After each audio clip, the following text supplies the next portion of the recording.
नमस्कार। आप सभी को अक्षय तृतीया की बहुत बहुत शुभकामना बधाई। अक्षय तृतीया जिसको आखा तीज भी कहते हैं, इसके बारे में आज आपको जानकारी देते हैं। अक्षय तृतीया बैसाख मास के शुक्ल पक्ष की तृतीया तिथि को आती है।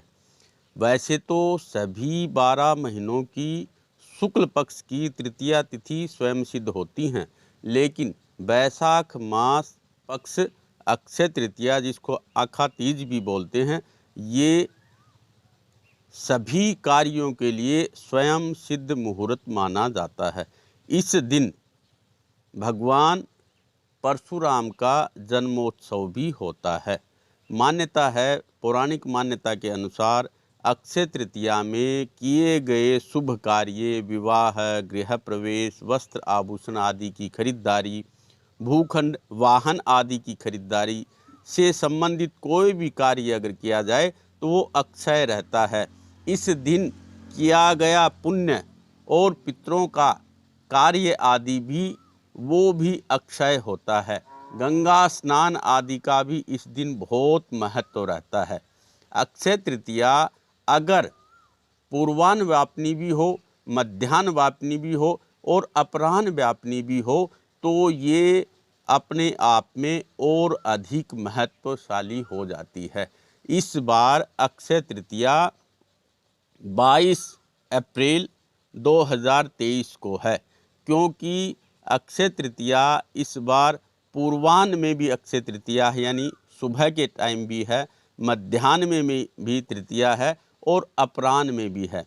बैसाख शुक्ल तृतीया अक्षय तृतीया उच्यते सा पूर्वान्न व्यापनी ग्राह्या। तो पूर्वान्न व्यापनी होने से 22 अप्रैल को ही अक्षय तृतीया ग्राह्य है।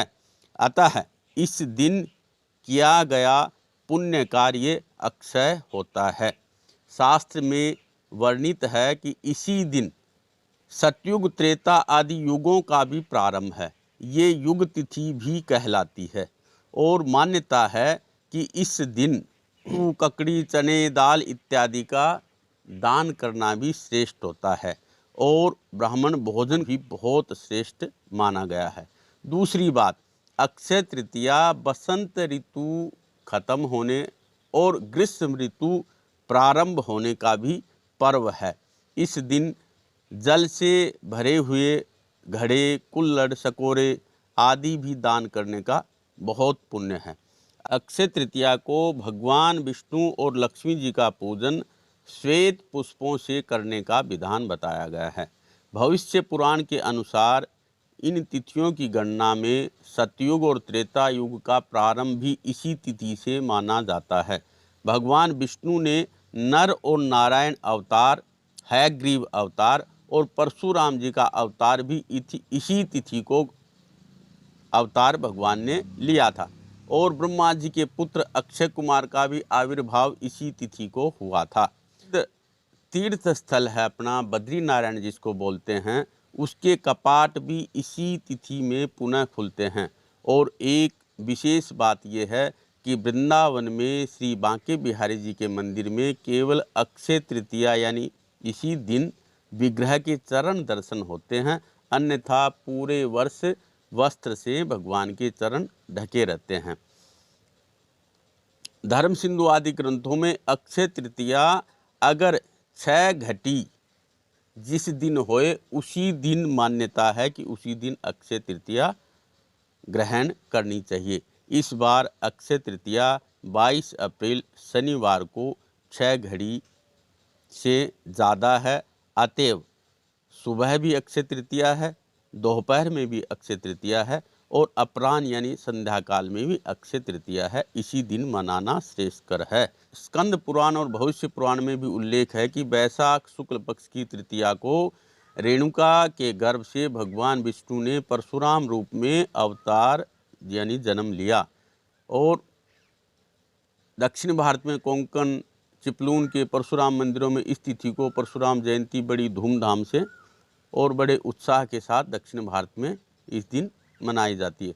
सौभाग्यवती स्त्रियों को भी इस दिन व्रत, पूजा और अपने बड़ों का आशीर्वाद लेना चाहिए। इस दिन किया गया पुण्य कार्य भी अक्षय होता है अगर गलती से पाप कर्म किया तो वो भी अक्षय कई गुना तक होता है। इसलिए इस तिथि में जितना हो सके पुण्य करें, मंत्र आदि का जाप करें, भगवान विष्णु और लक्ष्मी जी का पूजन करें और अक्षय तृतीया में समय व्यतीत करें। आइए अक्षय तृतीया का जो जपनीय मंत्र है वो भी आपको बताते हैं।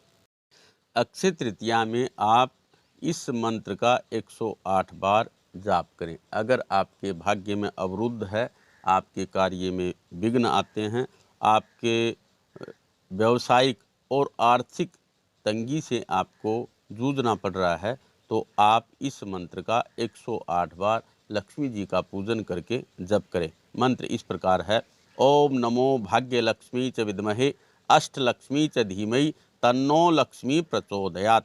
इस मंत्र का आप 108 बार लक्ष्मी जी की तस्वीर के सामने बैठ करके जप करें। निश्चित रूप से आपकी मनोकामना पूर्ण होगी और लक्ष्मी मैया की कृपा से आपको लाभ होगा। अगर ये मंत्र नहीं तो आप छोटा मंत्र भी कर सकते हैं। एक अक्षय तृतीया को इस मंत्र का ओम आद्य लक्ष्मी नमः इस मंत्र का भी 108 बार आप जप करें। अगर आपके बच्चे विद्या आदि में श्रेष्ठता चाहते हैं, विद्या रूपी धन को प्राप्त करना चाहते हैं, कंपटीशन आदि एग्जाम को उत्तीर्ण करना चाहते हैं, तो अक्षय तृतीया के दिन विद्यार्थियों को ओम विद्या लक्ष्मी नमः इस मंत्र का 108 बार जप करना चाहिए। अगर सौभाग्यवती स्त्रियां अपने अखंड सौभाग्य को चाहती हैं तो वो लक्ष्मी और विष्णु की पूजा करके ओम सौभाग्य लक्ष्मी नमः इस मंत्र का 108 बार जाप करें। और जिनका स्वास्थ्य गड़बड़ है, दवा काम नहीं कर रही है, उन रोगियों के लिए अक्षय तृतीया को ओम अमृत लक्ष्मी नमः इस मंत्र का 108 बार जाप कर लेना चाहिए। और दूसरा भी मंत्र है, अगर किसी तरह की भूत प्रेत आदि बाधा है, कोई ओपरी पराई आदि के आप शिकार हो गए हैं, अगर आपके घर में नेगेटिव ऊर्जा का वास हो गया है, तो आप इस मंत्र का 108 बार जाप करें। मंत्र इस प्रकार है, ओम पाहिनी पद्मनेत्री पद्मना लक्ष्मी दाहिनी वांछा भूत प्रेत सर्व शत्रु हारिणी दुर्जन मोहिनी रिद्धि सिद्धि कुरकुरु स्वाहा इस मंत्र का आप 108 बार जाप करें। इससे आपके रोग भी, शत्रु भी और भूत प्रेत आदि की अगर बाधा है वो सब दूर होंगी। इस दिन विष्णु सहस्त्र नाम का भी पाठ करना लाभदायक रहता है। लक्ष्मी जी की कृपा बनी रहेगी।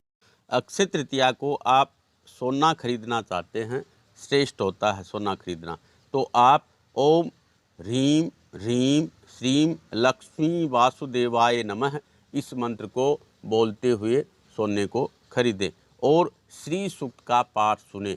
वो इस प्रकार है, इस स्तोत्र को आप सोना घर में ले आएँ, तिजोरी में रखें और इस श्री सूक्त का पाठ आप जरूर सुने। वो श्री सूक्त का पाठ इस प्रकार है, ओम हिरण्यवर्णां हरिणीं स्वर्णरजतस्रजां चन्द्रां हिरण्मयीं लक्ष्मीं जातवेदो म आवह ताम आवह जातवेदो लक्ष्मीमनपगामिनीं यस्यां हिरण्यविन्देयं गामस्वं पुरुषानहम् अश्वपूर्वां रथमद्यां हस्तिनाद प्रबोधिनीं श्रियं देवीमुपे हव्ये श्रीर्मा देवी जूषतां काशोस्मितां हिरण्यप्रकारां माद्रां ज्वलन्तीं तृप्तां तर्पयन्तीं पद्मे स्थितां पद्मवर्णां तामिहोपभ्ये श्रियं चन्द्रां प्रभासां यशसा ज्वलन्तीं श्रियं लोके देवजुष्टामुदारां तां पद्मिनीं शरणम् अहं प्रपद्ये अलक्ष्मीर्मे नश्यतां त्वां वृणे आदित्यवर्णे तपसोऽधिजातो वनस्पतिस्तव वृक्षोऽथ बिल्व तस्य फलानि तपसा नुदन्तु मायान्तरायाश्च बाह्यः अलक्ष्मी उपेतु मां देवसखः कीर्तिश्च मणिना सह प्रादुर्भूतोऽस्मि राष्ट्रेऽस्मिन् कीर्तिं वृद्धिं ददातु मे क्षुत्पिपासामलां ज्येष्ठां अलक्ष्मीं नाशयाम्यहम् अभूतिम् असमृद्धिं च सर्वानिर्नुद मे गृहात् गन्धद्वारां दुरादर्शां नित्यपुष्टां करीषिणीं ईश्वरीं सर्वभूतानां तामिहोपभ्ये श्रियं मनसः काममाकुतिं वाचः सत्यमसीमहि पशूनां रूपमन्यस्य मयि श्रीश्रयतां यशः कर्दमेन प्रजाभूता मयि संभव कर्दम श्रियं वासय मे कुले मात्रं पद्ममालिनीं आप सृजन्तु स्निग्धानि चिक्लिता वस्मे गृहे नीचदेवी मातरं श्रियं वासय मे कुले आर्द्रां पुष्करणीं पुष्टिं पिङ्गलां पद्ममालिनीं चन्द्रां हिरण्मयीं लक्ष्मीं जातवेदो म आवह आर्द्रां यः कर्णीं यष्टिं सुवर्णां हेममालिनीं सूर्यां हिरण्मयीं लक्ष्मीं जातवेदो म आवह ताम आवह जातवेदो लक्ष्मीमनपगामिनीं यस्यां हिरण्यप्रभूतं गावो दास्योस्वान् विन्देयं पुरुषानहं यः शुचि प्रेतो भूत्वा दुह्यादाज्यमनमहं सूक्तं पंचदशरथं च श्रीकाम सत्तं जपेत् पद्मानने पद्म उरु पद्माक्षी पद्मसंभवे तन्मे वदसि पद्माक्षी येन सौख्यं लभाम्यहम् अश्वदायी गोदायी धनदायी महाधने धनं मे लभतां देवी सर्वकामाश्च देहि मे पद्मानने पद्म पद्मपत्रे पद्मप्रिय पद्मदलायताक्षी विश्वप्रिय विश्वमनोनुकूले त्वत्पादपद्मं मयि सन्निधत्स्व पुत्र पौत्रं धनं धान्यं हस्ति अश्वादिगवे रथं प्रजानां भवसि माता आयुष्मन्तं करोतु मे धनम् अग्नि धनं वायो धनं सूर्यो धनं वसो धनम् इन्द्रो बृहस्पति वरुणं धनमश्विनः वेन तेय सोमं पिबतु वित्रः सोमं धनस्य सोमिनो मह्यं ददातु सोमिन न क्रोधो न च मात्सर्य न लोभो न शुभामति भवन्ति कृतपुण्यानां भक्तानां श्रीसूक्तजपे सरसिजनिलये सरोजहस्ते ध्वलत्रान् सुगन्धमाल्य शोभे भगवती हरिवल्लभे मनोज्ञे त्रिभुवनभूतिकर प्रसीद मह्यं विष्णुपत्नीं क्षमां देवीं माधवीं माधवप्रियां लक्ष्मीं प्रियसखीं देवीं नमाम्यच्युतवल्लभां महालक्ष्मी च विद्महे विष्णुपत्नी च धीमहि तन्नो लक्ष्मी प्रचोदयात्।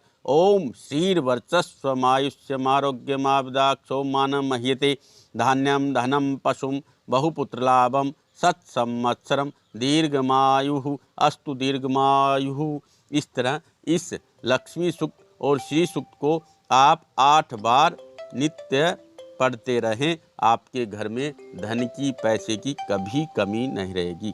ओम शांति।